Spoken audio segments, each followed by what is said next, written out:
Welcome to the Next Level Life podcast with Christine Corcoran. This podcast is made for the powerhouse businesswomen who are ready to ignite their fullest potential. This is where we will dive deep into the mindset breakthroughs and sprinkle in some kick up the butt motivation so you can scale your business with confidence and clarity. Whether you're craving more income, impact, or inspiration, this podcast will be your ultimate resource for all things next level. Listen in as we have authentic conversations with game-changing female entrepreneurs as we reveal the secrets on what it takes to rise and thrive. So go ahead, ignite your inner fire, and let's get you taking massive aligned action. Are you ready to elevate? Let's go.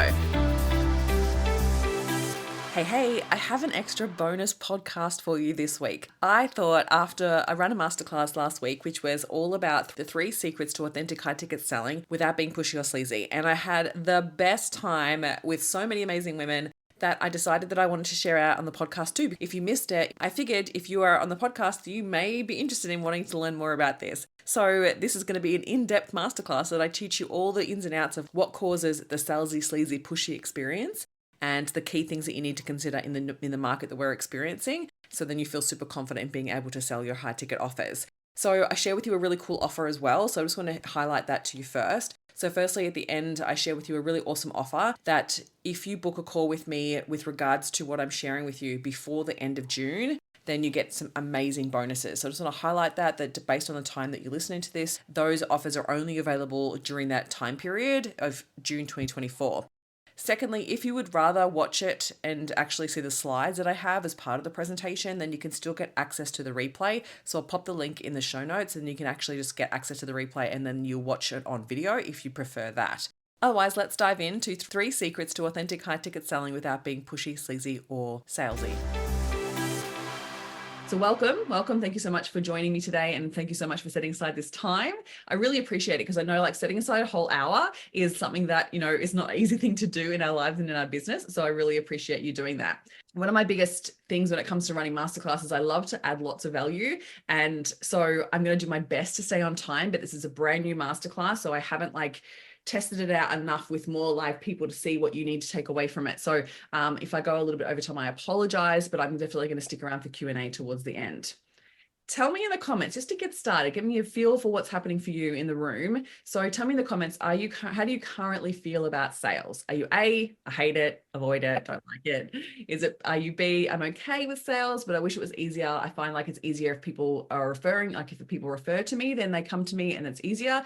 But if I wish it would feel easier for me or more authentic, or you see that I'm good at sales and I just want to convert more consistently. I'd love for you to share with me in the chat where you're currently feeling at with sales. Okay, so Rosanna said, I don't like selling myself, but I prefer referrals for that reason. Yeah. So Sharon said, definitely getting more confident. I love it. And then LA said, C, so good at sales, but would like to convert more consistently. Amazing. Nice to see you. Pop what your thoughts are in the chat, A, B, or C. Give me a bit of a temperature check. Chloe, hey Chloe, nice to see you. B and C. Okay, cool. Awesome. And Rachel said C. Would love more constant big ticket sales. Okay, perfect. Amazing. With brides, also floristry for brides. Amazing. So Sharon said B. Okay, cool. Awesome. And so as you're jumping in, nice to see you, Jess. Nice to see you, Kirsty. As you're jumping in, please feel free to let me know how you currently feel about sales. Are you A, B, or C? Keep popping it in the chat as we go through. Amazing. So here's what we're covering off today. Here's our agenda. I'm going to talk about why high ticket sales is the way to have consistent income in your business, especially right now in the market that we're experiencing, and how to overcome objections so you can convert high value clients more often. We're going to talk about the mindset tools and the mindset shifts that we need to have in order to allow us to fully step into owning our worth and our true power and to become the leader that we want to be in our business. We're going to talk about everything you need to reach 10K months and trust that your income is not going to take a sudden dive, and feel confident in your sales process. We're going to learn the confident closing method, which is my sales strategy to help support you in creating and attracting high level clients who happily pay for your services and trust you to deliver. So, hi, for those of you who do not know me, my name is Christine Corcoran, and thank you and appreciate you jumping on with me today. If you maybe have followed me for a little while, I know some of you here have worked with me in the past, which is amazing. So great to see some of you here.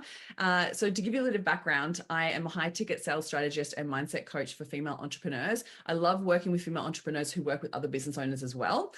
And I love supporting you in attracting aligned clients through rock solid money mindset and authentic selling strategies. I'm a certified master coach in NLP and branding and hypnosis, human behavior profiler, as well as leadership and executive coaching. And what all of that means is I'm obsessed with what makes you tick. I'm obsessed with what makes us take action and be high performance in our business. I also have 6 years experience as a business development and sales coordinator in a global retail brand. And for me, my journey, the way that I actually got into what I'm doing now, back when I was working in corporate, what I found, I was actually training sales teams on the sales process. And I was actually supporting a lot of business owners to implement sales strategies within their business. And what I found back then was that we were very much taught strategy, but we weren't taught the mindset piece. And so what happened is I was working with a lot of business owners and I would give them similar strategies to go and work at their business that I know actually works. And what I found is that some business owners would take that strategy and run with it and be really successful. And then other business owners would take it and then they do nothing with it. And I'd see them a month later and nothing had changed. And I was like, what's happening? Like, what is it about the way that I'm delivering this information? Like, why is it working for some and not for others? And so at first I actually thought it was me. I thought it was my delivery. And so what I did is actually went back and studied and started to look into human behavior, looked into neuroscience and coaching and started to explore what this coaching thing was and the mindset piece. And so then I started to bring the mindset piece back to what I was doing with those business owners. And that's where I felt like everything started to then fall into place.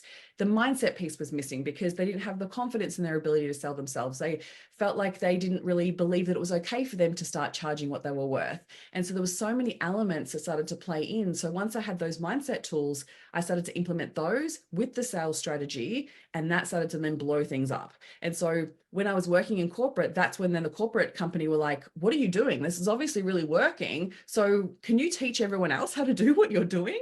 And I started to then teach sales teams how to do it and embed the human behavior piece, which is like psychology of sales, right? So it's understanding the decision-making process and understand what makes us tick to support people to make the right decision for them. And so that's what then led me to want to do this for myself on my own. I wanted to work with business owners to give them the confidence to sell confidently and authentically, that make them feel good about themselves, be able to pay themselves a bloody wage, so then they can absolutely start thriving in business. So that's why I'm here. So for you to get the most out of today's masterclass, I would love for you to bring to this session a beautiful open mind, because there might be some things in today's session that you've heard before, which is amazing.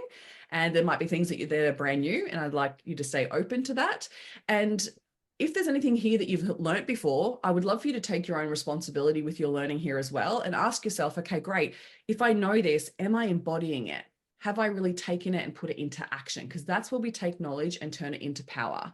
We've got to put it into action. So take that self-responsibility and be like, okay, so maybe I need to explore this a little bit further to see how I can make these results happen. So that means turn your phone on silent if you can, and remove any distractions. Give yourself this attention to work on your business. It's not often we get that chance. So really give yourself the space to work on your business, because I know it will be beneficial for you. And take plenty of notes. I'm absolutely recording it, so you can absolutely watch it again if you need to. And I always suggest that you do that because it's going to benefit you for sure. And just stay open to the information that I'm sharing with you today. So I'm going to give you my all today. Okay. I'm going to add lots of value. I'm going to share with you some key things. I'm going to answer your questions. So please feel free to stay interactive and answer anything, pop in the chat, anything that's coming up for you, any questions that you have, and then I'll stop throughout and answer questions if I can. And then we'll also do more Q&A towards the end. So I'm going to give you my all, and then I'm going to share with you towards the end an opportunity to continue to work with me if you feel you need that and you feel like it's something that really resonates with you. It's not going to be a hard sales pitch. It's going to be an invitation. So if that feels right for you, then absolutely we can talk more about it. If not, all good. As long as you've taken away something from today, I would love that. So you're in the right place if you have big dreams and you want to scale your business for more freedom and flexibility. You're in the right place if you are great at what you do and you just need to convert more to create a little bit more consistent income. And you're probably in the right place if you want to work smarter, because I am the girl that helps you work smarter. I am very practical. So I think I take big concepts and help you simplify them to put them into action, because I'm a big action taker and I'm so passionate about you earning and making sure that you are allowing yourself to earn the money that you deserve. So love it. Love it, Rachel. So glad that you're here for all of the above. Amazing. So after today's masterclass, I hope that you will walk away with a renewed vision and with sales. I hope that you walk away feeling a little bit more with a higher insight with sales, so you feel more confident and open to actually trialing a different way of thinking about sales, so it becomes an enjoyable part of your business. That's what I love about converting people. When they come to me and they're like, I hate sales, I want them to walk away from me going, actually, it's not that bad. It can actually be an enjoyable part of your process for your customer, but also for you as well. So I want you to understand how to have authentic, confident conversations that lead to high ticket sales without any of the sleaze, without any of the pushiness, without any of the untoward activities that sometimes we see online when it comes to sales. All right, cool. We happy with that? So in today's market, here's the thing. We have had lots of shifts and changes over the last few years, especially since COVID. Lots of things have changed and people have become so much more savvy and aware of sales, right? They know when they're being sold to, they know the icky sales tactics, and people are becoming much more discerning. They're also, because of the market that we're experiencing, the economy that we're experiencing, people are really more discerning with where they're spending their money because they have less of it, or there's a little bit more scarcity going on. So people are worried about where they're going to find more money. All right. So that means where they're spending their money, they're being more cautious, more discerning, and a little bit more skeptical. So you as the business owner, it's so important that we don't be scared by that, but we allow ourselves to adapt and grow through this experience because it will make you a better business owner. So that means we need to get more savvy and we need to learn the skill of sales from a human behavior perspective. So we understand the concerns and we handle those objections with authenticity and with integrity. So we can support the client and the customer through the decision-making process. Just because they have more concerns or they're more discerning does not mean they won't buy. We just need to support them through that process. And this is what I want you to walk away with from today. So otherwise, we're leaving money on the table, because rather than, if we are fearful of those objections, we're fearful of people having concerns or objections, then we run from that conversation. We're leaving money on the table because those objections are what we want and they're part of the sales process. So let's talk more about this.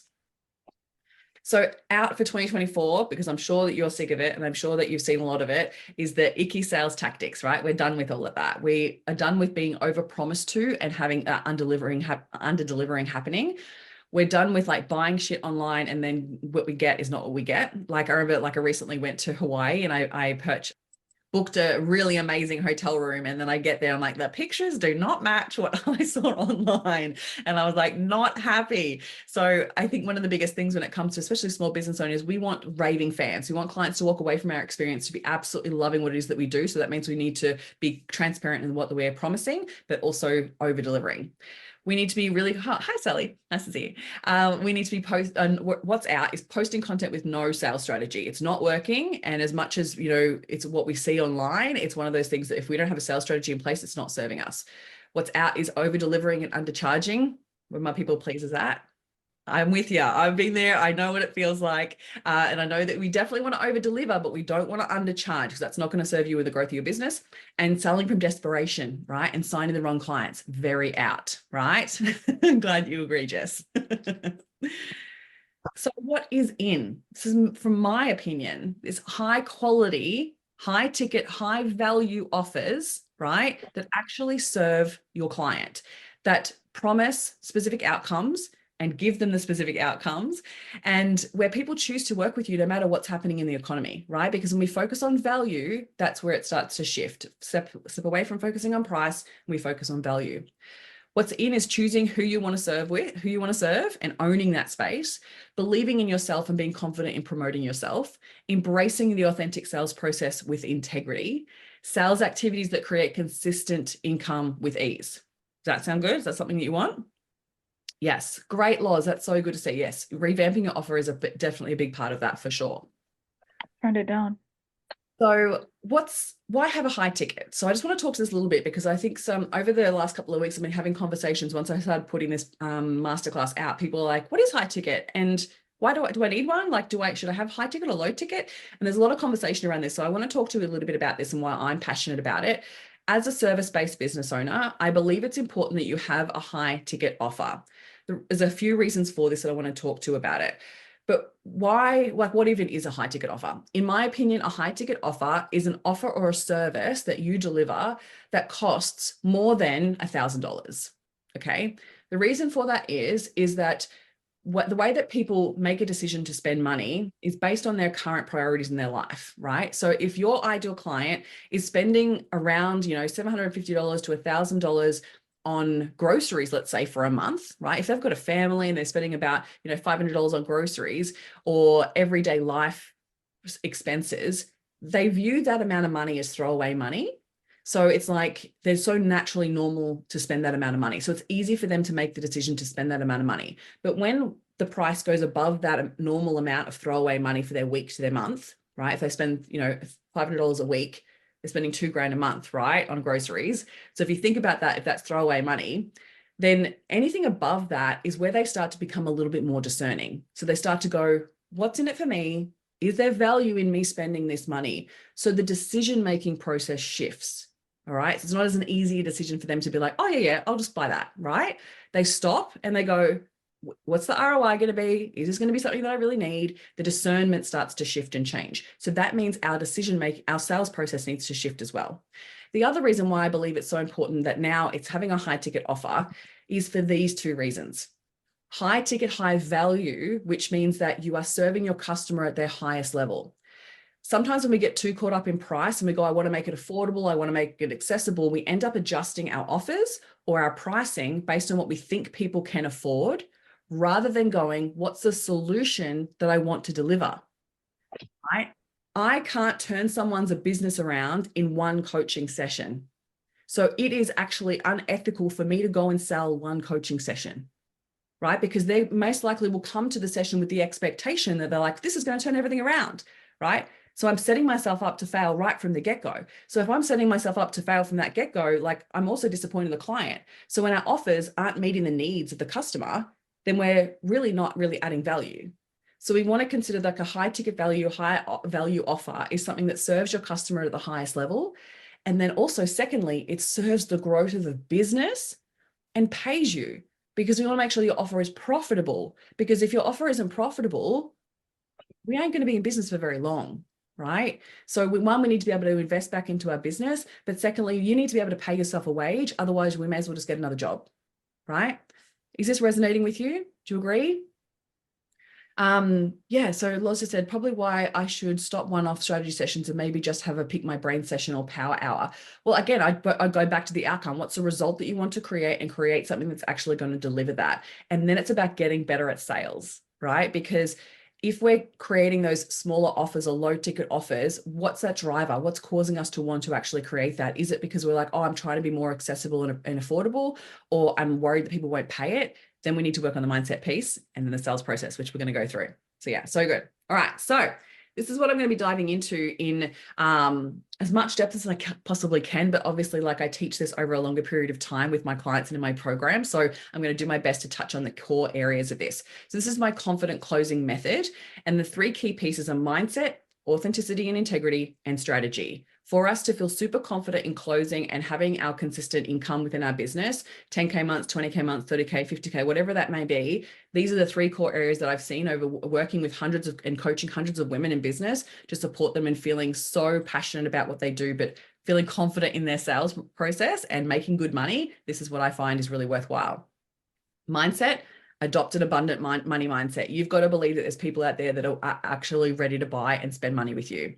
2, that sales is an invitation. Your mindset and the way that you approach sales is really important, because if you go into there with a negative mindset, it's going to set you up to fail right from the get-go. You've got to believe in your ability to sell and make money. So when we have all these three key pieces working together, you have that confidence in your ability to sell and make more money in your business. 3, feel confident in your service. Right? Believe that what you are actually delivering is of value, right? And there's key pieces about getting really clear on that value in your offer. 2, I'm such a big believer of integrity and authenticity. Lead with compassion and integrity. We sell ethically, and I'm going to dive into this in more depth. 2, incorporate permission-based selling and human behavior and psychology of sales, so then you understand what's happening for a customer as they're making the decision to work with you, so you can support that process. 3, magnetize your dream clients through your authenticity. You want to work with clients just like you, right? So you need to be more you in order to attract them. So we want to think about how we embed our authenticity throughout our process. Strategy, step 1, build your long-term sales strategy. You need to have a good long-term plan. Otherwise, we're just throwing spaghetti at the wall, or we're just stressing and going, oh my God, what have I got to do this month? What have I got to sell this month? I've just got to put out a new offer, like trying to actually make money in your business. But when we flesh it out over the long term and actually put a sales system in place, you're more likely to feel less stressed and uncertain about the next steps in the next months to follow. And lastly, follow the sales process with permission, which I'm going to touch on and go into in depth. Okay. Awesome. Okay, I'm going to come back to some questions. Strategies where I struggle, said Rachel. Okay, so low ticket was to get people in for me. And sometimes, yes, that's part of your process. So it might be part of a strategy that you have a low ticket and then you support them in taking that next step with you, for sure. Awesome. So through dealing with bigger jobs that are drawn out. Yeah. And then Rosanna said, what happens if I think it's great value for money, but the potential client doesn't see it as great value? So yes, this is really interesting. So she's used the language, the greedy client wants more for less. 100% true. The lower the ticket, the lower the commitment, the lower the investment, the more they want from you, right? Drains your freaking life.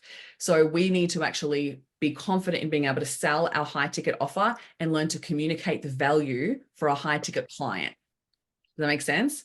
So there are cars out in the market at all stages, right? In all levels of investment. You can go buy a car for $1,000. You can go buy a car for $20,000. You can go buy a car for $100,000. $100,000 car client is not looking for a quick get around, cheap on fuel. Like, they're looking for quality and high value. So there's a couple of key things that we need to be portraying in the market and communicating value to them. So then you're attracting that type of client. And sometimes putting your prices up is the best way to do that. Loz says, it's about attracting the right audience and having a messaging on point. 100%. Exactly. Beautiful. So let's dive into my first truth bomb. Most people aren't converting as often as they'd like because they have money blocks or negative mindset towards sales. So I want you to think about this. How do you approach sales? How do you think about it, right? When you think about receiving money into your business, when you think about asking people to pay you, if we have any blocks around this, it can impact our ability to sell with confidence. When we're in scarcity, we end up desperately selling. So let me just highlight this. Scarcity is a fear-based response we get when we don't have enough money or we don't believe there's enough money to go around. So we have thoughts around this. We're like, oh, I'm taking their money and I'm leaving that client with less. Oh my God, I can't ask for that much money. I can't charge that much. I can't afford that. So how could they, right? Or I wouldn't pay this much. Why would anyone else pay this? Or maybe I go, well, I have to say yes to this client because I don't know if there's going to be any more. So I'm just going to, whatever they want, I'm just going to say yes to it, even though it's not what I do, right?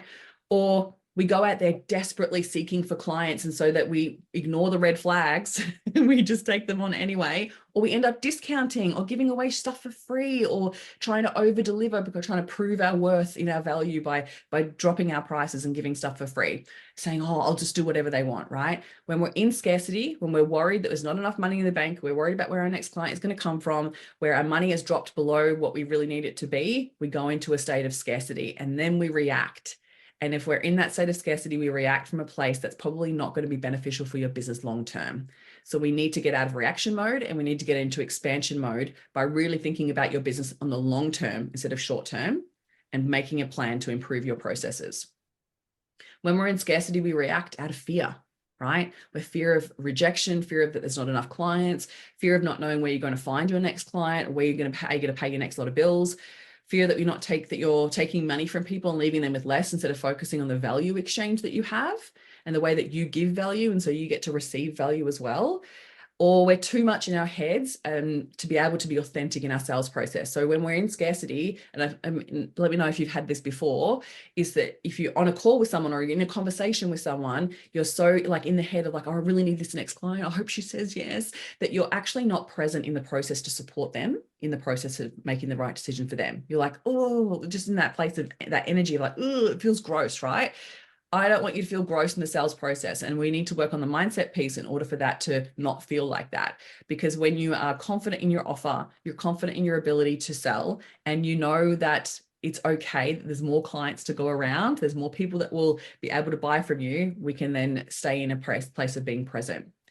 Secondly is when we don't like sales or we see it as sleazy or manipulative, then we actually approach that conversation with fears and apprehension, which does not serve the client and does not serve us. I remember, and I'm going to tell you a little bit of a story about one of my clients later down the track. When I first met her, I was at a retreat. And she said to me straight out, she's like, I hate sales. And I was like, and how's your conversion going? and and so we addressed it straight up, because I'm like, the approach to sales, if you're already feeling yuck about it, then there's always going to be bringing up fears and doubts, and it's going to cause you to feel nervous. And that client is going to feel your uncertainty, right? This is one of the biggest things that happens, right? People buy based on certainty, and they feel the certainty through your confidence and your conviction. So if you're coming into the conversation about sales, about them buying your services from a place of like, oh, I don't want to be sleazy, I don't want to be pushy, I don't want to be manipulative, and I hate sales, it's so awkward, you're going to feel uncertain and nervous, and they're going to feel that, and they're going to respond to that feeling more than anything that you've said. Okay. So I want you to start with this one question first. What do you need to believe about sales to feel comfortable inviting clients to buy? Rosanna said, I find I can sell other people's businesses better than my own. It's so funny. When I was in corporate, it was the same. Like I had that like a little bit of apprehension going into my business, because I feel like I'm selling myself. And the difference is that you've got to stop thinking you're selling yourself and actually go, well, I'm selling an offer. You're selling a service, and it's meeting a need for a customer. It's solving a problem for a customer. So you need to disconnect yourself from that. Chloe said that what you're offering is going to benefit the client 100%. Right? You focus on the benefits and you focus on the value that you're delivering, not about the sale necessarily to begin with. And you focus on knowing that you're supporting the client to make the right decision. You're not forcing them into anything. You can't make someone do something they don't want to do, right? And it's also a horrible way to start a new relationship with the client, right? You want them to be fully invested in saying yes. Yeah, absolutely. So good. So what do you need to believe? Because sometimes this is individual for you too. So what do you need to believe about sales to feel comfortable about inviting clients into your business? People buy based on certainty. So feel free to screenshot this, because it might be something you want to feel into and then flesh out for your own business. What can you be certain of when it comes to your offer? When it comes to what you deliver, what can you be certain of? What can you be certain of your service? What can you deliver? The more that you can be really concrete in this, makes it easier for you to go into the sales journey and the sales process.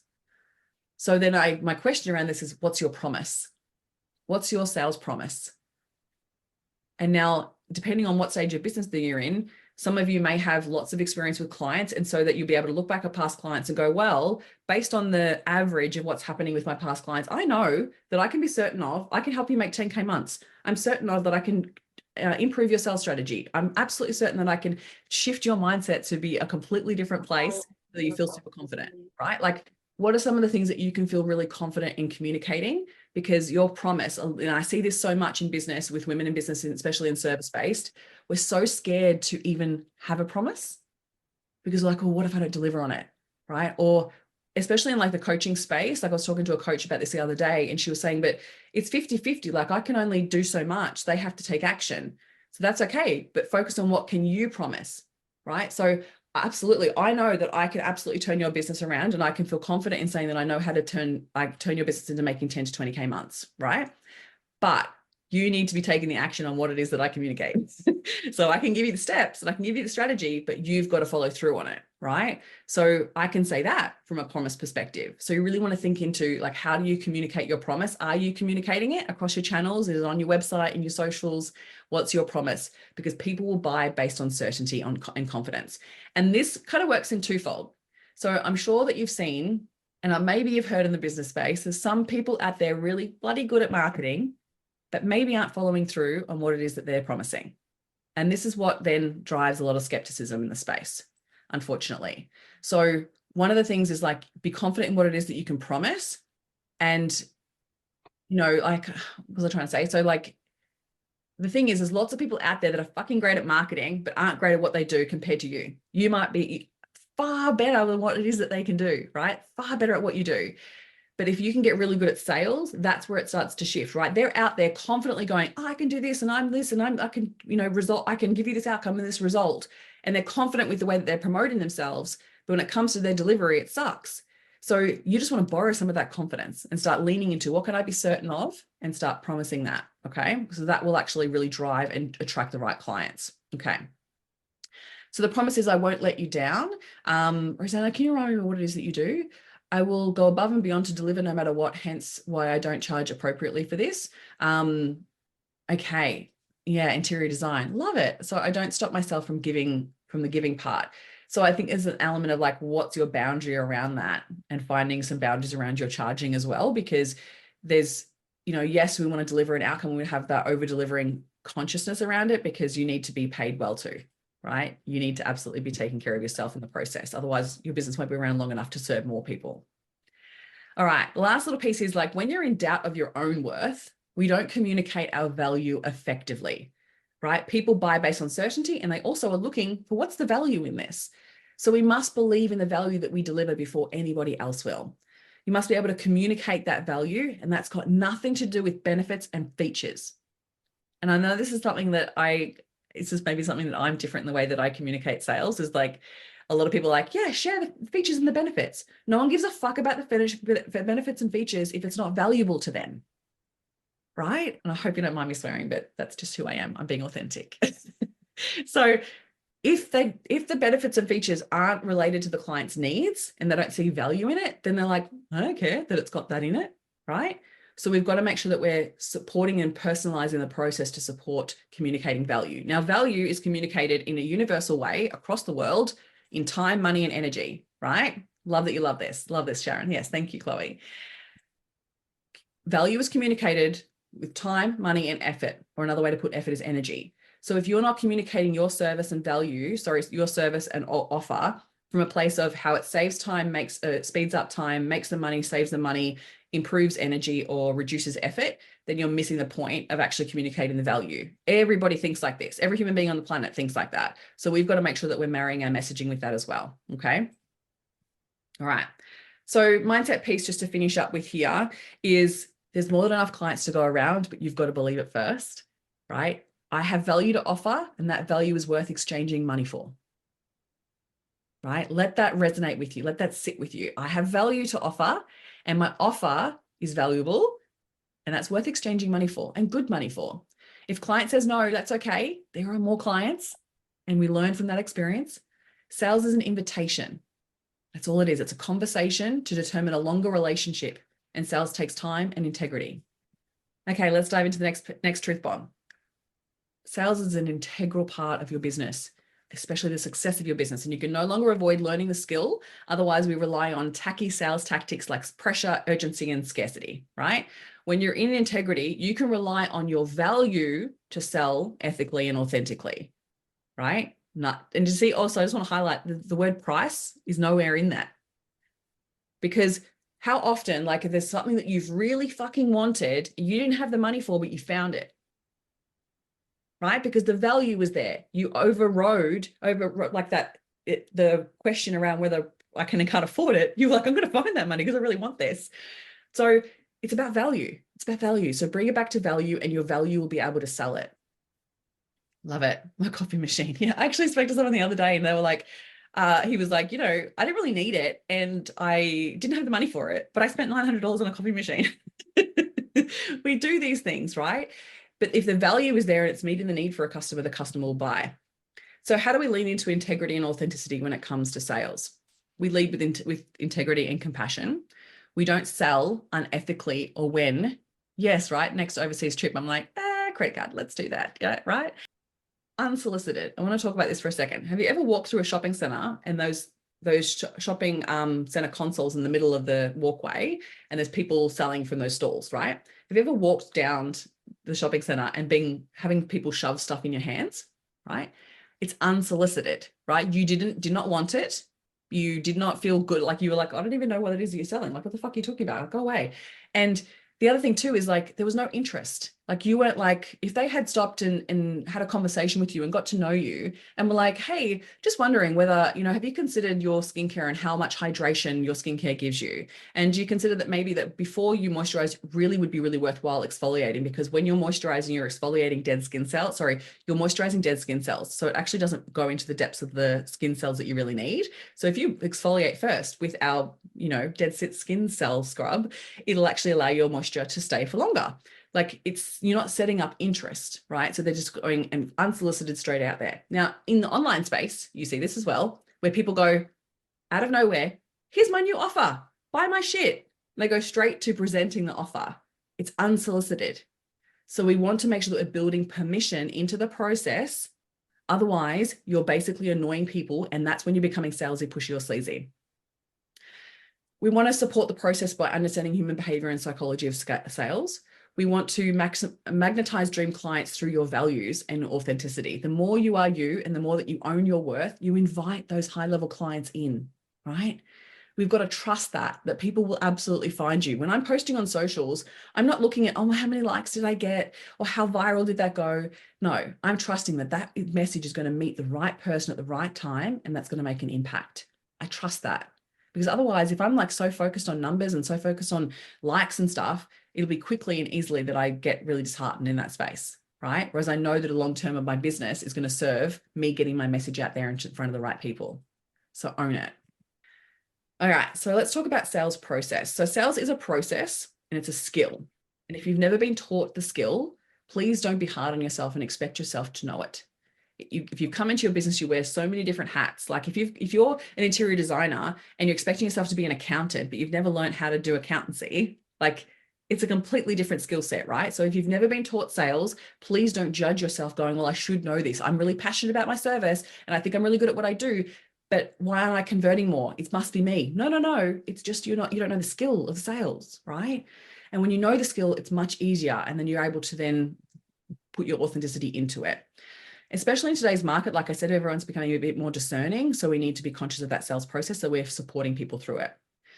We only become pushy, salesy, or sleazy when we don't build permission into the sales process. Okay. So sales and authenticity. We need to learn the steps before we add our own personality of authenticity. Sales is a process. It's like if I was saying to a dancer, like, you've got to learn the choreography first and then put your own flair on it, right? Then put your personality into it. So it's the same with sales. You learn the steps to understand the process, and that's when you then put your authenticity piece into it. We want to be present. So being authentic in this, I believe, is about holding space for a client to help them make the right decision, that I don't come into the equation. It's not about me. It's not about whether I get rejected. It's not about whether I need the money. It's holding space and being present for the client to be in a space where, like, okay, what do they need? And does my offer meet their needs? If not, then I don't present it, right? We be true to who we are and what it is that we do, and we stay strong with that. Sales is an invitation and a conversation. I know I keep repeating this, but I want it to stick, right? Because when we start to address it from that perspective, like, oh, I'm just inviting people in, I'm not forcing them, not manipulating them. We can only be present with our offer once we know that they're a good fit and you've asked permission. So I am a big believer of not ever presenting unless I have permission, and not presenting if I feel like if they're the wrong fit, then I say that. I'm transparent with that, right? There are 7 steps to a sales process that support someone to make the right decision for them. And sales only becomes salesy, pushy, or sleazy if you skip the 5 steps. The presenting of the offer, which I'm going to tell you the 7 steps in a sec. The presenting of the offer is step 6. Like it's way down the journey, and people are going straight to like, here, buy my stuff. And that's why it's falling on deaf ears. And that's why it's not converting it the way that they would like to, because they're missing the key pieces at the beginning of the journey. So I like to always connect to like a little dating analogy with this, because it really hits home. If you're missing the first 5 steps of your sales process, it's literally like you're asking them to marry you straight off the boat, right? Like, we've got to stop looking at sales like a transaction, like a one conversation transaction that is like, hey, marry me. And you've got to think everything's a relationship in business. So if you're starting the relationship with someone, how long do you work with people? I'm imagining you don't work with people just for one session. Like if you work with people over months, or even if it's over weeks, right? It's a relationship that you're building, and that relationship should last, that they then become raving fans. Like I've got clients on here that have worked with me over the years that still come to my masterclasses, which is freaking epic. I love that, right? So if you want to think about that long-term relationship, so stop asking people to marry you right from the get-go. Have coffee first. Have coffee, invite them to dinner, make sure that their values connect, make sure that your offer, before you even ask them to marry you yet, whether they want marriage, whether they want kids, whether they want these things first, before you then present your offer of marry me. Cool? And then the next piece is, I always see this, so I wanted to highlight it, is like, stop expecting people to say yes off one conversation. And then when they don't say yes, you get annoyed, right? It's your sales process that needs to be improved, and just reducing that expectation that it actually has to happen so quickly. It sometimes can, but I'm going to make sense of this in a sec of why that actually is. All right. So let's talk about the sales process. So a sales process can be used everywhere from your sales page to DM conversations, sales calls, through email sequences, through events, presenting on stage, like your one-on-one conversations, like all sales is everywhere, right? And so when I go through this, it's going to make sense to you where you've seen people go straight to presenting their offer and missing the first key pieces and why you felt annoyed in the past, or well, where you've maybe felt pushed into it, or where you've maybe felt like it was a sleazy process, right? It's because One year. beautiful. So the first part of the sales process is build rapport. This is where you're developing connection with your client, where you're being relatable, where you're building that connection.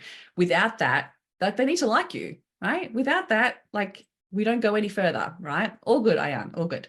And so we build rapport first. We then set up the process. We communicate what's going to happen, right? Don't be one of those people that just like, surprise, I'm selling you, right? People don't like that. It's awkward. It's yuck. So if you can actually set it up and actually communicate what to expect from that process, right? They're more likely to feel more comfortable in being a part of the journey of the process.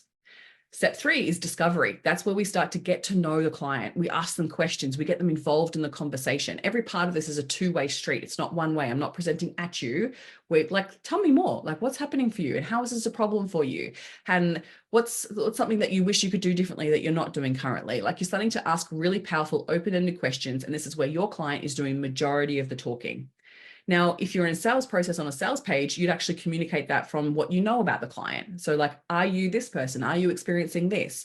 Are you struggling with inconsistent income? Are you frustrated with how, there's more month left over than there is money? Are you frustrated with like why you're not converting at the rate that you would like to be converting? Like you're starting to get to know them and share how you do know them and understand the problem of what it is that you solve, right? So the discovery phase is really big. The next part is we start exploring the objections that they could possibly have. Okay. So, and if you have questions around this, please ask them. But yes, we start to explore the objections. We're going to talk about objections in a second. And we start to bring up the objections because when you get to know your ideal client really well, you should know what their objections are, right? Before you even get on the call, before you are creating that sales page, you should know what are the biggest objections they're going to have to purchasing my offer. And so when you know the objections, you can start to bring them up as part of the conversation so they can be supportive and you're holding space for that person to explore whether they are ready for this, right? And whether maybe it is not the right time, right? Like I've had that before with conversations with people where it's like, actually, I've got all these things going on. I've even had someone say like, I've worked with a coach. I'm actually working with a coach at the moment. And I'm like, great, finish working with that coach first before you work with a new one, because I don't want to confuse you. And then I don't find that works really well when you're working with two coaches at once. So then I don't present the offer. Does that make sense? Because if you're finding out in the objection phase that they're actually not ready for it, or there are other things that are going to prevent them from being able to take action or prevent them to be able to get the outcome or solution that you offer, then we don't go to the next phase. So it's like each part, we build permission into this before we then move on to the next piece. Buy-in is the phase where we're actually in finding out whether it is really important for them to solve this problem and whether it is really important for them to actually invest in this. Right? So we're getting their buy-in first and making sure, like, if I was able to give you a step-by-step process in order to understand this or to change this within your business, if I was able to teach you the sales process in depth, if I was able to give you a script, how do you feel like that? Would that be something that you would really want? We're actually getting buy-in from clients before we present the offer. So do you see now, step 6 is then, okay, this is how I work with my clients. This is how you can work with me. This is the offer, right? But most people go straight to step 6 too fast. And so that's when we become salesy, pushy, or sleazy. So do you also notice, like if you look at the colors and how much space there, we're spending so much time in this first part, and the 6 and 7 is so small, right? Whereas people go straight into, oh, let me just tell you about how I work. This is something what I do. I'll just tell you my offers and you tell me what you want to do. Right? We go straight into just presenting instead of actually supporting the client through the process to determine whether they are the right fit, to determine whether your offer is the right fit for them, right? If it meets their needs, and then we go into presenting the offer. Does that make sense? So when I teach sales, it's obviously like, it's much more in depth than this because I want to give you an overview, but I couldn't do that in a 1-hour masterclass. It's impossible, right? I teach this over months because it's understanding all different parts. It's also personalizing it to your business. Okay. So then the last piece is obviously gaining agreement. So getting into then confirming what it is that they're actually purchasing and confirming their next steps. So then the service begins, right? So then we start the relationship and you set up the relationship and you create a space where they know how to find everything and get the needs, get everything met. So a lot of the time what happens is we go straight to far into the sales process, and that's when it becomes pushy, salesy, or sleazy. So I want you to pay attention to, like, what do you feel is really missing in yours? You might be really good at the discovery phase, but maybe the objections are something that you find really uncomfortable to talk about. Or maybe that you're actually missing out the buy-in piece and you're not getting that questions answered first before you then present the offer. So for instance, like, for an interior designer, you might ask, like, for the buy-in phase, you might be like, okay, so if I was to able to support you in the full renovation of your house, that might be something that you're looking for, right? For them to be like, maybe not the full renovation, maybe we just start with the bathroom first. So then you get an idea of like, okay, so then I'm not going to present the full offer. I'm actually just going to present the bathroom first, right? So you're getting more information. So then when you're basically going through a qualifying process to determine what it is that you're going to present, because you might have multiple offers, you want to make sure that you're tailoring it to that client, or you might actually use that for part of the process to be communicating why. Like, for instance, like we were talking about, someone was saying about like having a strategy session one-off, like you might actually go, well, communicate why you don't just have a strategy session, and then you communicate the outcome and the solution that you want to have happen. And then you might communicate that as part of the offer. So you might go, so for us to be able to deliver this outcome and this solution, I would imagine that would be over multiple sessions. Is that something that you're looking for? Is longer term support, right? So you're getting people to find out more about those qualifying steps first. Yeah, it's so good, right? Before you present the offer, because that's when it becomes like when you get to that presenting your offer, they're like, oh my God, yes, this is everything that I need. How the hell? You just read my mind. Yes. Where can I buy? And then it's much easier, right? You would also deal with objections in a completely different way. So my question firstly is, how do you react when you have an objection? I'd love to hear. Yeah, Rosanna, it is this many steps, and it makes so much sense when you actually map it out like that, because if you may have an experience where you've had a really good sales process with someone, you're like, oh yeah, they did listen. They did ask me really good questions. They did find out what did I need first before they presented their offer. And then it makes so much sense. So Chloe said, I sometimes don't ask enough questions before our consultation. Yeah. And then you find it's much harder to present, right? And if you don't have permission, it feels even more awkward. If you don't do the setup, it feels more awkward. That's why there's so many parts of the process. So how do you react when you have an objection? Can you think back to one that you've had recently or over the last couple of months? And even tell me what the objection was, because I'd love to explore that for you. How do you react? Do you get the whole like body response of like, I don't know what to say here, right? Or do you kind of run or avoid it, or kind of like think about it for 24 hours before you get back to them? Chloe said, yeah, go quiet for a second. Thankfully thank them for their feedback and then securely eye roll. Yeah, so great. So you do welcome it in a way though, that you're thanking them for their feedback. So I guess sometimes it can be a debate sometimes. Yeah, I go quiet for a second. Sorry, just trying to catch up with the chat. I really have them on the call more afterwards, making me think I'm not making the most of the momentum. Yes, Loz, honestly, if you're having people give you objections afterwards, it's most likely because you haven't asked enough questions in the objection phase to really uncover what's really going on for them, right? And so then that's when you'll get objections of like, oh, I really need to think about it. I've got to ask my husband, like other types of questions that are statements that aren't really objections. They're not the real objection. And the thing is that if they haven't seen the value, they will usually find those objections, because by you asking those in-depth questions in that objection phase, they then start to really see the value of working with you, right? Okay, so then, so my divorce is not so complex, so I don't need this, right? So they're not connecting, the value is not connected to what it is that they're needing. Yeah.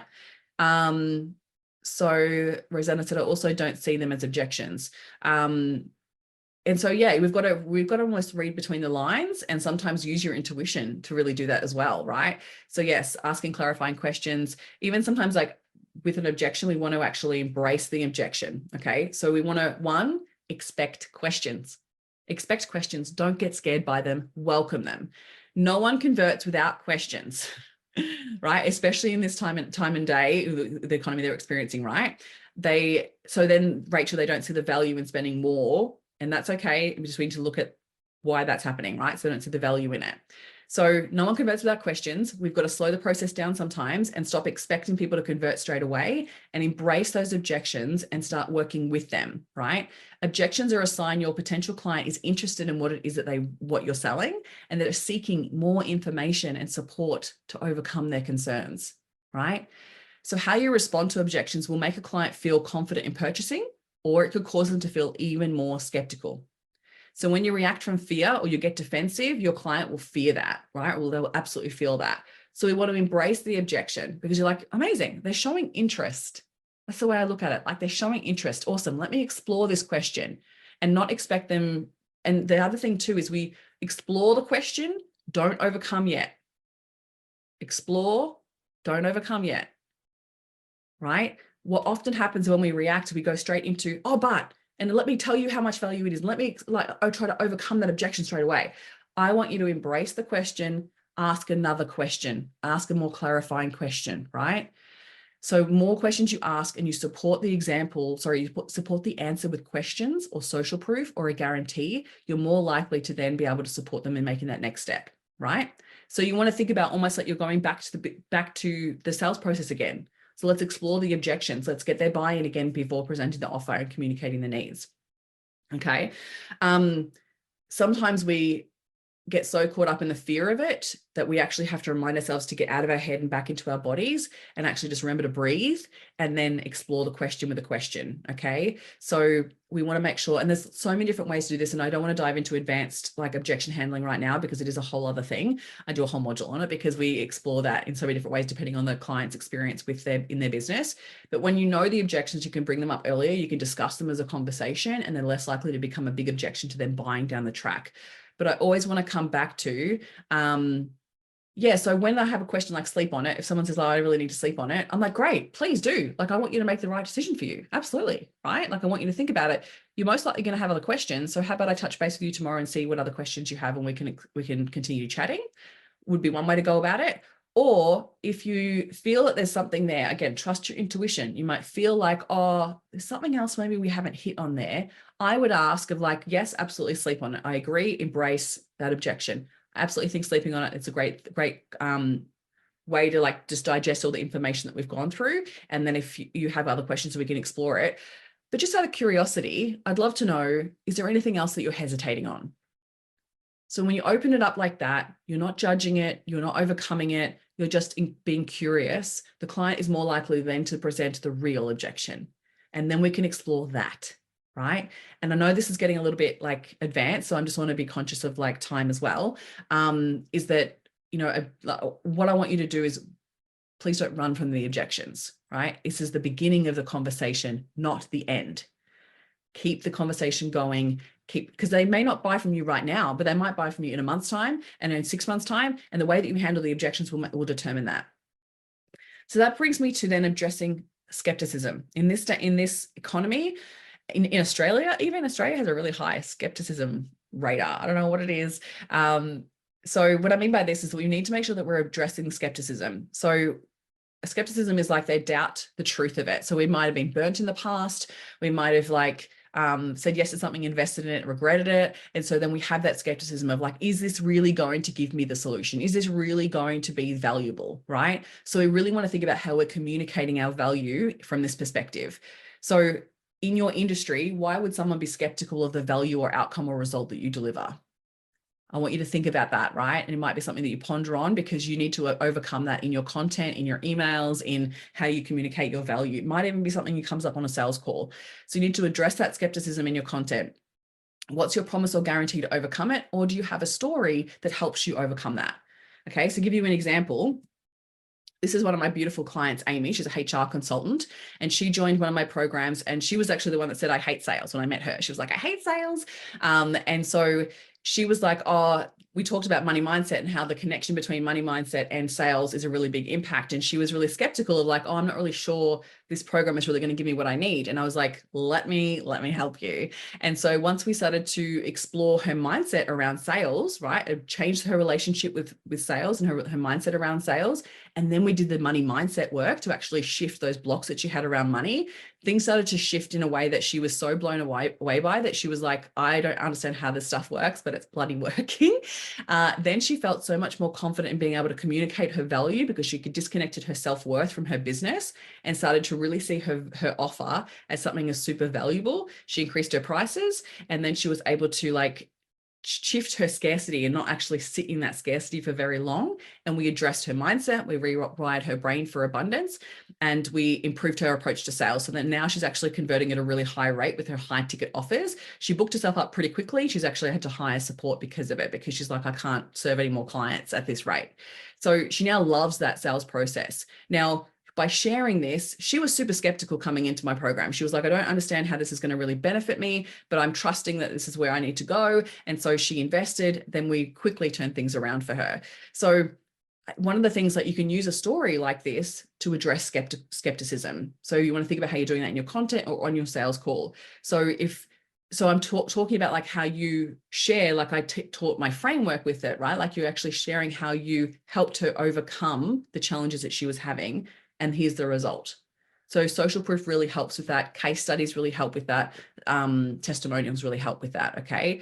But we want to make sure that when we share the testimonial, it's relevant. So I always like to find, like, if anyone was skeptical about joining my programs, I'm like, let me like just have a chat with you, because I want to uncover why you were skeptical and how you feel now afterwards, right? Because I know that people are skeptical. So you want to make sure that you're addressing that. Okay.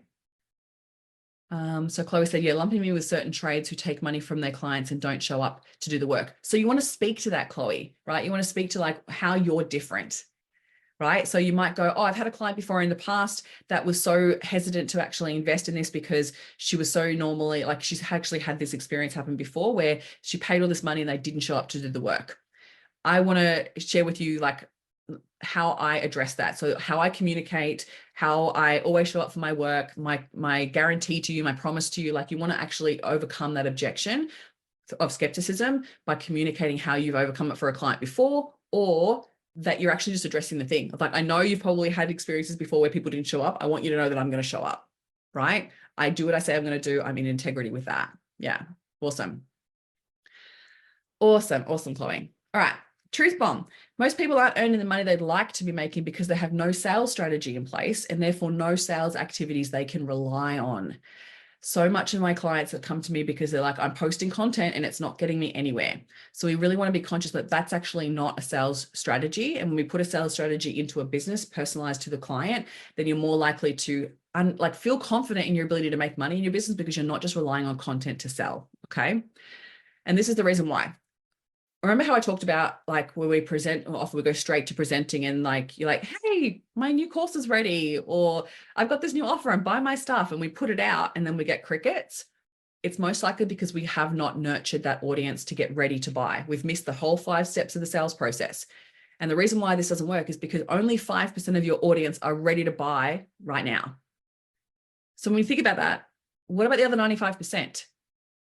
Right? They may not know enough about what it is that you do. They may not know or trust you yet. Like there's a whole part of the process that we need to make sure that we're nurturing them in order to get ready to buy. So that brings me to strategy. So strategy, the best approach, we really want to think about this. What's my best approach and process to achieve the best outcome for my sales goals? We build out a sales strategy that are going to achieve your sales goals. We create a plan. We build in sales systems. We follow the sales process with permission, right? This is what I teach as part of my confident closing method. So to give you an example of this, and I'm probably going to go about 10 minutes over time. I'm so sorry, but I really wanted to dive into that objection piece because I knew that would be valuable for you. So usually in a service-based business, it takes about 90 days for a client or a potential customer to come in cold, not knowing anything about you, to come into your existence or your realm in the world, to then start to build a relationship with you to get ready to buy. And usually that buying cycle is usually about 90 days, right? So if you imagine that a client cold, does not know anything about you, starts following you on social media or comes across you in a Facebook group or wherever they find you, this is not a referral, right? That's different. They're cold. They come straight into your realm.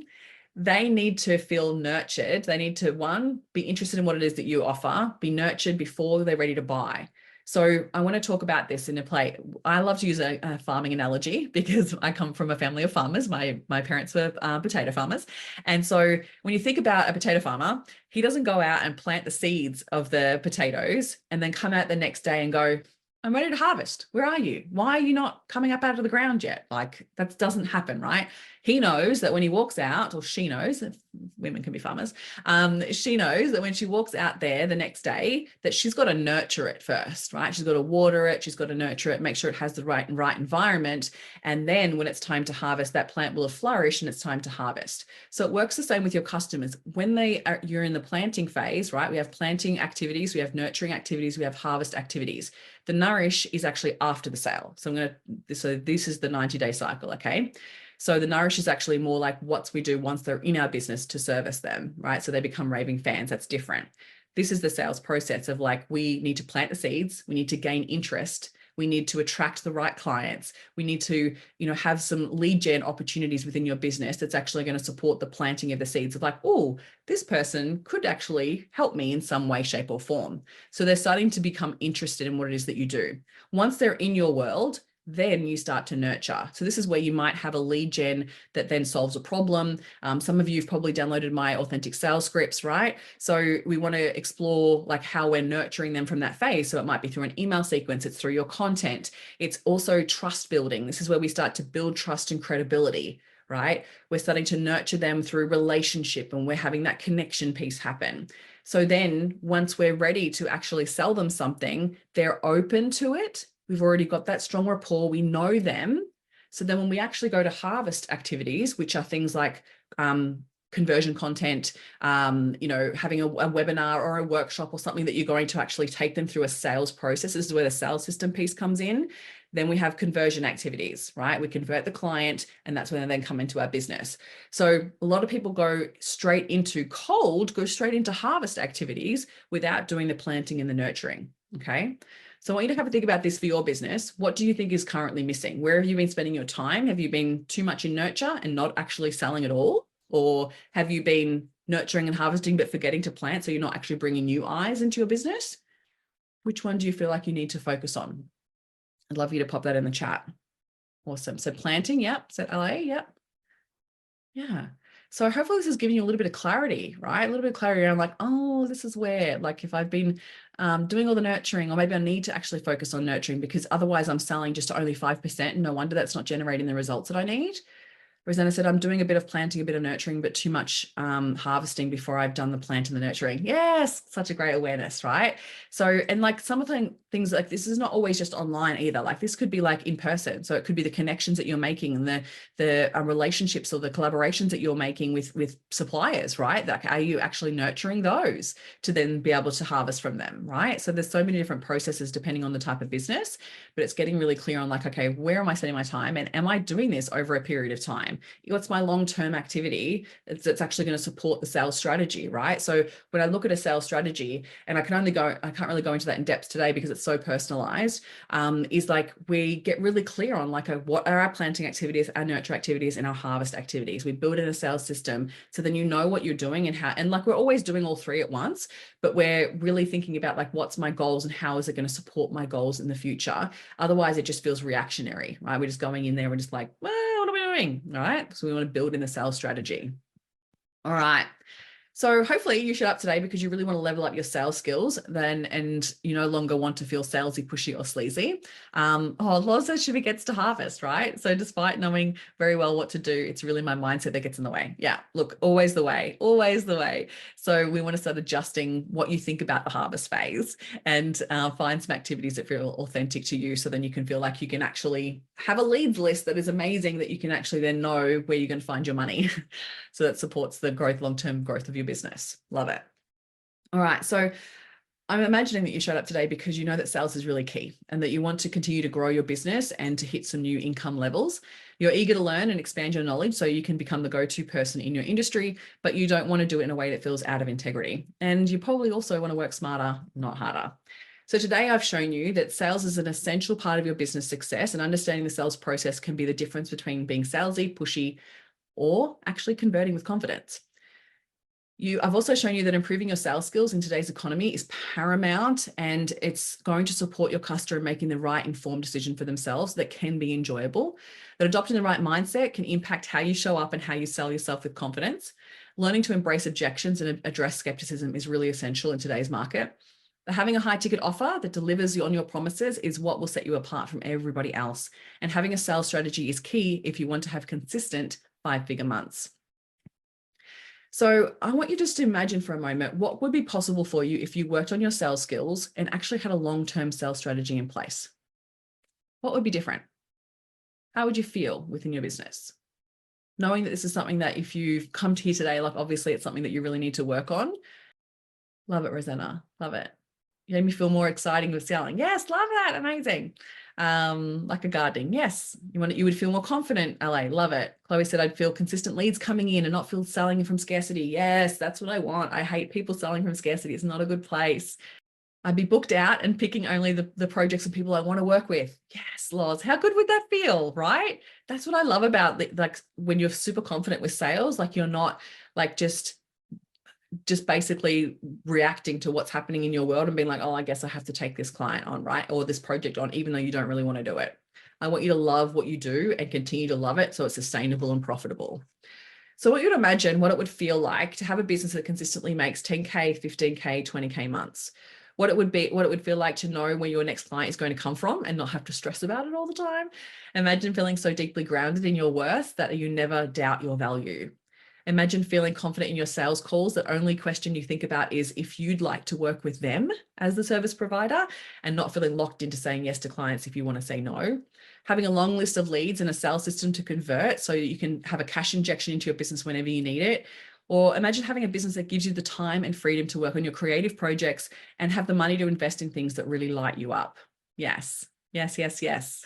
Oh, I missed one. Yes, please. Yes, absolutely. So from here, I see that you have a couple of options. Okay. So you might already feel clear on some of the areas that you need to actually change within your sales process to feel more confident within your sales or within your sales strategy. Or option 2, you might be thinking at this point, okay, what next? What do I do? Okay, how do I build out my sales strategy and how do I sell more consistently and authentically? Here's why I don't recommend continuing on without a sales strategy. One, so much harder. I see this happen with so many women in business where they're just focusing on all these busy stuff within their business instead of actually prioritizing sales, because when you start to bring money into the business, it builds your confidence in so many ways.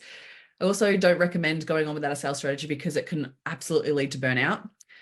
There's every chance that you'll enjoy your business much less and you'll waste a lot more time and you'll feel constantly like you're in hustle mode. And that's never a good energy, or hustle, scarcity. That's a similar mode. So if you would love to continue to work with me, I want to share with you an opportunity to do so, to work on everything that we've covered off in today's session. So introducing my beautiful program, Unstoppable Sales. This is about mastering the art of authentic high ticket selling and confidently winning clients on repeat without the salesy, icky, sleazy strategies. So this is a 12-week high ticket program, high touch program to master the art of authentic high ticket selling so you can confidently win clients on repeat. You'll attract aligned high ticket clients through rock solid money mindset and sales strategy. This is for you if you are either of the following, which I know most of you are: a service-based business owner who is great at what you do and is ready to charge what you're worth and convert consistently, and someone who values authenticity, who's ready to earn the money that they deserve without sacrificing their integrity. You know at this point that sales is an integral part of running a successful business, and you cannot ignore sales skills now. Like, it's part of your service, and without it, you cannot grow and you'll never make good money. That authenticity or authentic sales requires the right mindset and understanding the process and human behavior behind it. And in an economy like this, it's essential to know how to handle objections and navigate client concerns to support them through the process. And lastly, having a long-term sales strategy in place is vital when it comes to creating sustainable and profitable success in your business. So let's talk about what you actually get in Unstoppable Sales. Over the 12-week journey, we go through 3 core phases. Phase 1 is crafting your irresistible high ticket offer. We get really clear in making sure that high ticket offer is something that your clients want to buy, that you know how to attract those high ticket clients. We build out your framework. We get clear on your pricing and attract dream clients that want to buy what it is that you offer. And we also learn how to communicate your value effectively based on the communication of value, not just on features and benefits. Phase 2 is all about high ticket sales. So it's actually learning sales process. It's understanding and building out your sales strategy. It's mapping out your sales systems and learning to the essential skill of sales. So then you feel super confident with the confident closing method. We build out your money generating activities so you know where to spend your time for best results so you can consistently and confidently convert high value clients on repeat. We explore sales psychology to understand human behavior and customer buying strategies, communicating your value, and how to handle ghosting, objections, and rejection. So it all comes with it. Phase 3 is all about your mindset. So we dive deep into money mindset for high ticket sales. So you can believe in your worth. You can absolutely let go of any scarcity or limiting beliefs around money. We'll rewire your brain so you can feel consistently sold out in your business, and how to adopt an abundant mindset for high ticket sales. We'll uncover and clear your money blocks that prevent you from earning more, and explore cash flow, profitability, and positive money habits so you can scale your business for more sustainability and stability. All right. You also get my, ghosting. It's a whole other thing. I did a whole podcast episode on it as well, actually, if you feel like it's something that shows up for you a lot. So we also get my done for you scripts and templates. So I've built out this program in such a way that I want it to be super easy for you to know what to do. Like, you know how I talked about how like the dancer's got to learn the choreography first before you make it authentic. This is actually about how you do this. So building out the scripts, because it's enough to say like, you know, you need to know the process, but I want to give you the exact scripts to follow. So it supports the steps. So you know the process, and then you can put your own flair on it. And I teach you how to do that. So we have templates from everything from lead magnets, sales pages, pitching, email sequences, sales scripts for converting clients in DMs and on sales calls. So save you just hours and hours of time trying to figure it all out on your own. Plus you also get my mindset subconscious rewirings, which are audios that help you feel more confident in the sales process, but also updates your money mindset. Like it changes your money mindset blueprint. So then you feel more abundant and you're more likely to then address money in a whole other way in your life. Unstoppable sales is the skills you'll learn inside this program will set you up for continued success throughout your business journey, no matter where you are or how you sell. These are the skills that will upgrade how you do business forever. These skills, once you learn them, you've got them for life, right? You'll come back to this program again and again. And once you understand the skill of sales, you become more and more confident in being able to convert more high ticket clients and improving the way that you create those raving clients within your business. So here's some of the key core areas that we explore for, or what you actually get with Unstoppable Sales. So there's bi-monthly mindset coaching calls. So 2 calls a month where you get access to me to ask any question. You get the templates and done for you scripts. There's 2 private one-on-one coaching sessions included as well over the 3 months, powerful money mindset and energetic processes. You get daily access to me in Slack to ask questions, to review anything that you're working on, to get support, and anything that you're working on to help with converting your clients. And then you also have bonus live trainings as well, depending on what the group needs. We explore even further. So I do money mindset processes. It could be lead generation trainings, like anything that's coming up for the group at the time. We explore with the monthly bonus trainings. So over the 3-month laws, there are 2 one-on-one coaching calls, but you also have access to me on 2 monthly group coaching calls as well. So trust me, there's heaps of support in the community, in the group, in the program. So this is Sam. Sam's been part of my program before in the past, and she came in feeling super awkward about sales and was someone that was like, she had a big offer, like she had a 10K offer, but she'd never sold it. She was like, every time that she'd have a conversation with someone, she'd sell, or she'd like cut down the offer, and she'd be like, just sell little pieces of her offer. And so we were like, okay, well, we need to actually look at the full value of what it is that you do. And so I gave her the strategy, the discovery call process to follow the sales call process. We talked about valuing her offer in a whole other way and learning the techniques. And so then she was able to actually convert someone very quickly off the bat of starting the program. So this is one of her testimonials. So learning the techniques and focusing on being in a conversation turned the whole thing around for her. She's now structured her packages, stopped trading time for money, and has learned to love sales, which always makes me so excited. And she was able to convert a 10K sale very quickly, which is awesome. So let's talk about bonuses. Now, we actually kick off at the end of July. So we're a few weeks out from that, obviously. So this is the first time I'm introducing this to you. So basically what I wanted to create for today's masterclass is an opportunity to be a part of this program and jump in early to get access to some incredible bonuses. So as I share this with you, you'll get all the bonuses that I talk about in the lead up to the cart closing in July if you jump in early. So let's talk about the bonuses. So bonus one is you get access to my 30-day money mindset upgrade program, which is 30 bite-sized audios designed to actually rewire your brain for success and abundance. It is awesome. I absolutely loved creating this, and my clients who have experienced it absolutely love it, and they've listened to it on repeat so many times. So the value of this is 555, and you get access to this immediately upon sign up. Bonus two is my lead generation. Because we're chatting with so many people over the last few months, the first part of this year they found it really challenging to find more leads and really high ticket leads. So I wanted to create a training that actually would support you in doing this, because lead generation has changed a lot in the last couple of years. People aren't giving their email address or phone number for, simple little guides and checklists anymore. It needs to be really valuable in order to convert those clients, in order to be able to have the permission to nurture them. So I take you through a training on this, and you get access to this free training as well.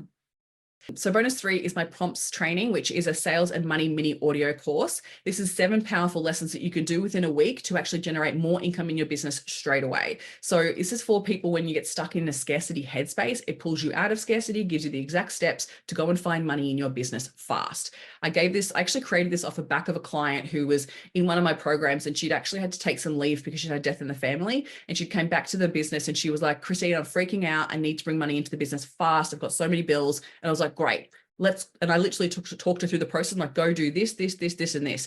She'd followed it step to step. And within a week, she'd made $6,000 in her business. And I was like, bam, I think I need to put this into a course. Like, I was like, wow, amazing. So I actually ended up creating a little mini course for this. And this is valued at $799.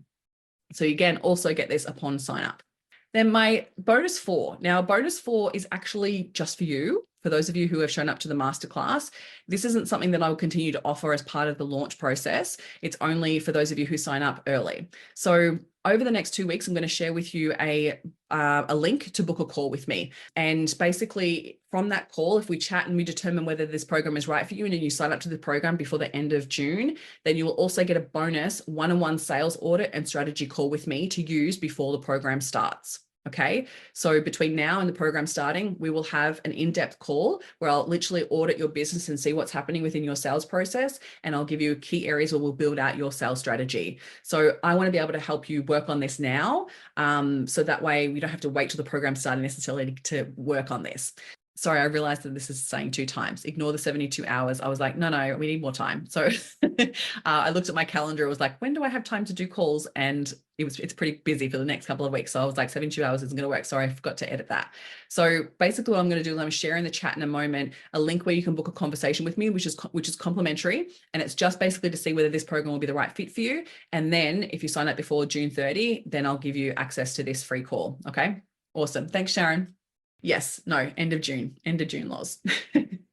So unstoppable sales, the full value of unstoppable sales works out to be $23,550. The actual price though that you'll pay to actually develop these high ticket sales strategies and feel confident in your ability to sell consistently within your business is there's 3 different payment plans. So you can either do a 6 monthly payment plan, which is $520 a month, including GST, or if you do, there's also a 3 monthly payment plan, or if you would prefer to pay in full, then it's $2,999 when you pay in full.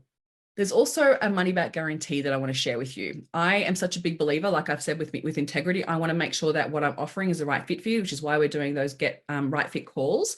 And then also if you get into the program and 14 days into the program, if you're like, actually, this is not really for me, then you can actually email me and show me that you've done the work and put in the steps that I've shared with you in the strategy call. And if you are like, this is not for me, and I agree with you, then we'll absolutely stop your payments or give your money back. Okay. So I'm going to share with you in the chat now. So if you book this call over the next couple of weeks, so it's basically, so we've got 2 weeks left of June. So if we book this chat and if you then sign up before the end of the month, then you'll get access to all those incredible bonuses. All right. And then I'm going to open up for Q&A. So I know there's a few questions there. So I'm just going to go back through the chat and just ensure. So yeah, so 2 one-on-one calls over the 3 months, but you'll absolutely get access to me twice a month in the group calls where everyone will have an opportunity to ask questions and let me know where you're at in the process so that you're getting the support that you need. I had a question from Rachel. Do you cover any of this in the business retreat? The business retreat that I'm running in October is different to this. So this is actually a full 3-month program, give you the step-by-step, the templates, like it's fully detailed, just specific to sales. The retreat is actually really dependent on the people who join. So basically what happens is a month before the retreat, I email you a little questionnaire. You share with me what's happening in your business, and I then structure the sessions based on what everyone needs. So there's going to be a full blend of different things for that. So there's going to be some mindset coaching. There'll be some strategy. There'll be some longer term planning. Then we build out your Thrive plan for the rest of the year. So it's for the beginning of the new year as well. So 6 months ahead. So it's very different. So just to give you an example, there's more of a it's all about also the high level conversations that we're having at the retreat and the experience as well. So it's very different, just to give you, yeah, awesome. Awesome, Loz. Awesome. Yes, we'll chat next Thursday. Amazing. So excited to find out more. And any other questions? If you have questions, you want to put your mic on and ask away, feel free. Otherwise, pop them in the chat. I will send out an email with the link to book a chat as well, and also a replay. So if you do want to rewatch the session, feel free. Otherwise, if you prefer to send me a DM on Instagram, you're more than welcome to do that too. And I know that I've gone way over time, so I appreciate you spending this time with me. So I guess Rosetta's just asked, she's currently working in for her business with someone else with a mentorship, but that's very focused on interior design, isn't it? With Kylie, yeah. So this will be very different. I guess maybe let's have a chat. Maybe book a chat with me and let's have a chat, because I'd love to know, because I don't know Kylie's program well enough to be able to know the differences. So I think it's probably best if we have a chat to determine what it is that you really need, and then we can explore whether this will be the right program for you. Yeah, awesome. Thanks for the question. Amazing. All right, Lois, I'll chat to you soon. Anybody else have any other questions they'd like to ask before we finish up? Otherwise, feel free, if you've got questions, jump into my DMs or jump on tomorrow's call as well. Feel free. Otherwise, thank you so much for joining me. I really appreciate it, and enjoy your afternoon, and I'll see you really soon. Thank you for listening, and if you found any value out of this episode, make sure you hit the follow button so you get access to the episodes as soon as they are live, and make sure you come hang out with me on Instagram. You can find me at ChristineCorcoran_coach. Have an incredible week.